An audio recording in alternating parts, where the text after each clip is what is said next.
इरा जब अस्पताल जाने के लिए घर से निकलने लगती है तो इरफान साहिब उसका रास्ता रोक लेते हैं। उनकी आंखों में फिक्र भी होती है और एक गहरा सा दर्द भी। वो कहते हैं, तुमने जिस कामयाब को पसंद किया था वो कामयाब वैसा नहीं रहा। इरा रुक जाती है। वो धीमी आवाज में जवाब देती है, वो मेरी खातिर बदला था लेकिन मैंने उसकी कदर नहीं की। इरफान साहिब बस इतना कहते हैं, इरा जिस रास्ते पर तुम चल रही हो वहां सिर्फ दर्द मिलेगा। इरा बिना कोई बहस किए सिर्फ एक जुमला कहती है, कामयाब को जो दर्द मेरी वजह से मिला ये दर्द उसके आगे कुछ भी नहीं। और फिर इरा अस्पताल की तरफ निकल जाती है। जैसे ही इरा अस्पताल पहुंचती है उसकी मुलाकात कामयार की दादी से होती है। वो इरा का हाथ पकड़कर कहती हैं, सिर्फ तुम ही कामयार को वापस ला सकती हो।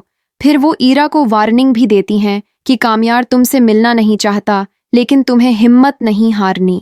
ये अल्फाज इरा के लिए एक जिम्मेदारी बन जाते हैं। इसी दौरान इरा की दोस्त उसे बताती है कि कामयार को मेडिसिन ज़बरदस्ती इंजेक्ट करवाई जा रही हैं, जबकि वो खुद किसी भी इलाज के लिए रेडी नहीं है। कामयाब अंदर से टूट चुका है और शायद जीने की वजह भी खो चुका है। और अब यहाँ ड्रामा का सबसे रोमांटिक मोमेंट आता है। इरा कामयार के रूम में जाती है।